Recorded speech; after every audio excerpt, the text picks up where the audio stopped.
This program is brought to you by Newsworks in cooperation with the City of Eau Claire.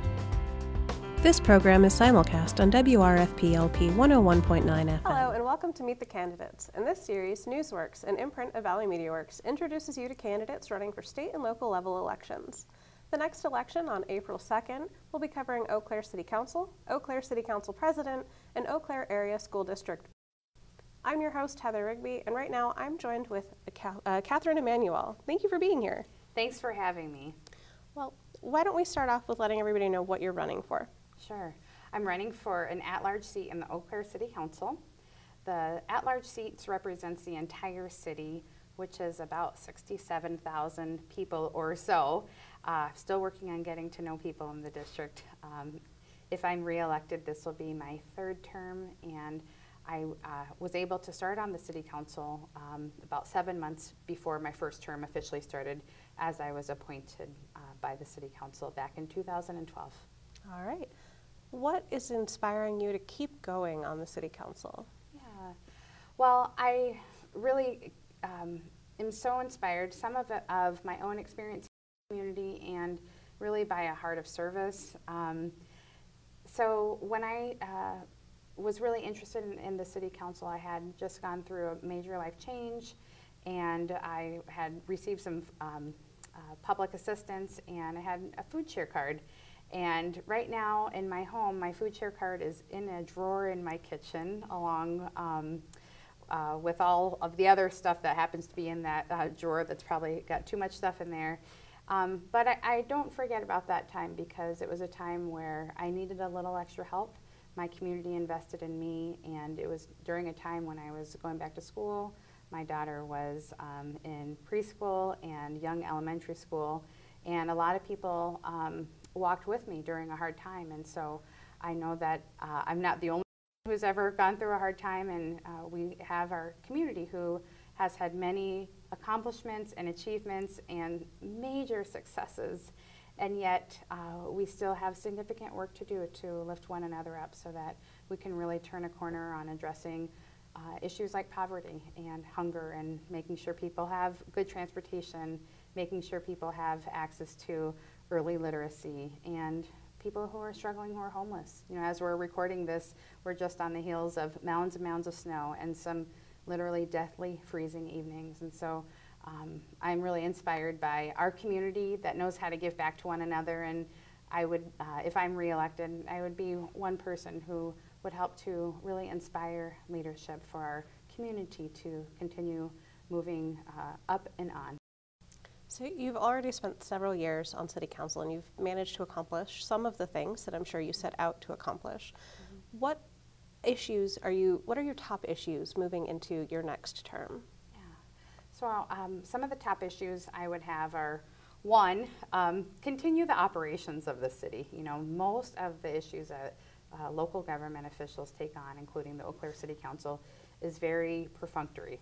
So making sure sidewalks get passed, making sure people have money to pay staff to fund the day-to-day operations, whether that's in our beautiful parks, to our swimming pools, to our emergency officials, police, fire, public transportation, people who work in our planning and zoning offices, to people who help process payments that the city receives, and many more people who comprise our wonderful city.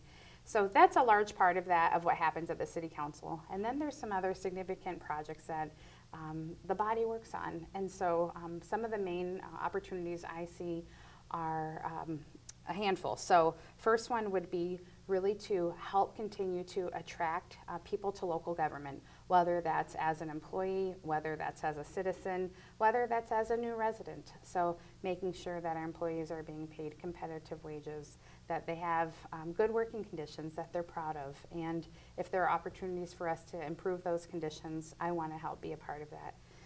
For citizens and residents who live here in our community, I want people to have a trust in local government, that they can see themselves perhaps being a part of local government. And if that's not for them, knowing that they are welcomed for who they are in a hospitable environment to help address the concerns that they may have on their mind. Another topic that's really important to me is addressing affordable housing. Now, as we think about affordable housing, to me, it's much more than a home or a roof over someone's head. It's really thinking about an entire person. So the issues that I think we have to continue working on are public transportation. One of the accomplishments I'm really proud of is helping to decrease barriers for people who are experiencing low income. Before, there was copious amounts of paperwork for people to have to go through to certify that they qualified for a reduced income pass, and now people can self-certify, and so it's one less barrier people need to go through. Making sure people have good access to food. One of the accomplishments I've been able to be a part of is allocating money in our city budget to the Market Match program, which matches dollars that people invest on their own and helps out farmers and people who are selling fresh produce at the farmers market. Another item that I've worked on is increasing our budget with this last city council election on a couple items. One on something called participatory budgeting, which allows citizens to really have a direct say-so on how the resources are spent. Not the entire budget, but really a small set that will be council will be looking to define. Whether I'm there or not, the body will be working on that. And what research shows around participatory budgeting is, one, people feel included and welcomed in their community, and that's part of my vision I have. Two, there tends to be more equity-based decisions, and so when we look at people who have been historically marginalized and now brought into the fold, I think that really benefits everybody. And then also work to increase the library's funding this year to have some direct services, really a rapid response to a pressing need we have in our community, people who are experiencing homelessness. Every time I go into the library and I see our neighbors who are experiencing homelessness, it's really been heavy on my heart of what can we do to help. And so there was an opportunity to increase funding to the library because the city received more funds this year. And so we worked about a month ahead of time when the budget was passed and worked directly with the city manager and worked with the library director to figure out the process and work diligently through that process, and then able to pass that. The last thing I'd say about that this year's budget amendments is that in addition to helping people who are experiencing homeless, we also, which I kind of think is kind of like on this side of the lifespan, we want to help people hopefully before they have to experience homelessness. And so one of the key factors of reducing poverty and some of these adverse effects is making sure people have access to good literacy and engagement in the community. So with the increase in the budget to the library, they will also be hiring somebody to help in neighborhoods directly with early literacy efforts to make sure that people can have the tools that they need to achieve. Wonderful. Well, for anybody who isn't familiar with you, what are some of your qualifications for being on City Council, and what sets you apart as a candidate, do you think? Well, a little bit about my background. I moved here after traveling to all 50 states in 1999. I moved to the Chippewa Valley, first in Chippewa Falls for about 6 months, and then I moved to Eau Claire and have lived in Eau Claire County ever since then. And I attended CVTC and then ended up transferring many years later to UW Eau Claire, and I have a bachelor's degree there. I went on to earn my master's degree at the University of Minnesota at Duluth in advocacy and political leadership. And so I definitely have a heart for advocacy and also have academic preparedness for public policy leadership. In my day job, I work for UW-Madison, the Division of Extension, and I serve as the Area Extension Director for 3 counties, Chippewa, Dunn, and Eau Claire. I'm really lucky to have amazing colleagues who are using research and civic engagement in all of our communities to help people thrive. And so I shared a little bit about my own lived experience, which really informs my leadership in every area of my life. Helping people who have been on the fringes really matters to me. And also helping people be successful and helping our community be successful has been an honor. I took a big part of leadership with the Confluence Project and helping with some of the referendum efforts, and definitely believe in that work. And so proud to see a shining jewel downtown, proud of the efforts that our community has been a part of, including efforts that I helped to lead of bringing civic engagement around planning for the park that will be in front of the Pablo Center, making sure citizens are right in the middle of all of this goodness that's bubbling up.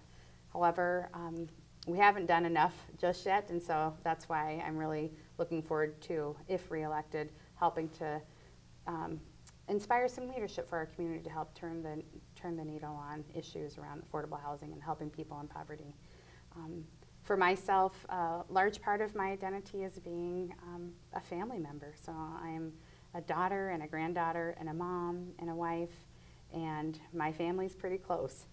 My family lived out of state for many years and more recently moved to the Chippewa Valley. And so if you see me in town, you're likely to see my grandma and my mom and one of my kids and my husband. And I think we're pretty regular folks who live in an extraordinary community.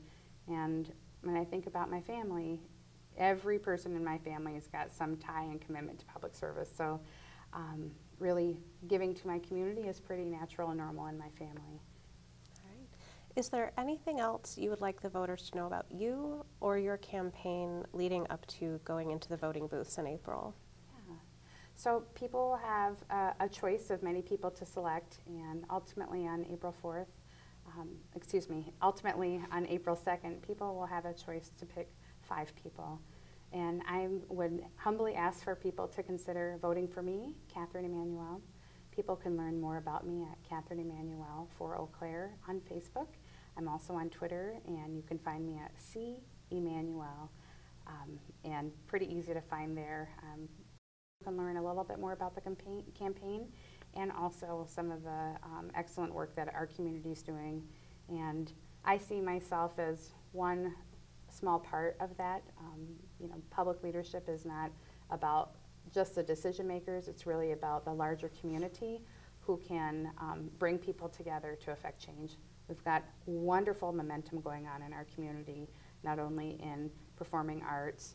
We've got a couple of new developments on the horizons downtown, including Menominee Street redevelopment, looking to bring together health, wellness, supporting the university and a very generous donation they received, and then helping holistically in our community for people who might be financially struggling. And if I'm fortunate to earn the public's support to serve another term, then they will have my commitment to help make a government that is welcoming to people, whether that's through employee services or being a citizen and being engaged, and then being an advocate and being a voice for people who are wanting to thrive. Everybody in our community deserves to thrive, and I hope that I'll be able to be a part of that as we move forward.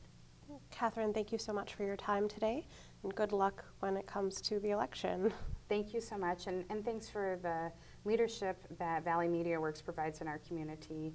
I know that they come to every city council meeting and are on the front edge of some innovative programming. So thank you for all of your leadership and all your colleagues for all you do. We're happy to do it. And thank you to our viewers at home. Program and programs like it are made possible by your support. If you'd like to know how you can be involved, you can go to our website at www.valleymediaworks.org.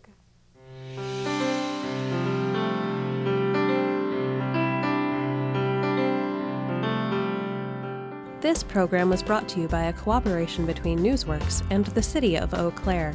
Newsworks is made possible by continuing community support. If you would like to volunteer or make a donation, please contact us via phone at 715-839-5067 or online at valleymediaworks.org.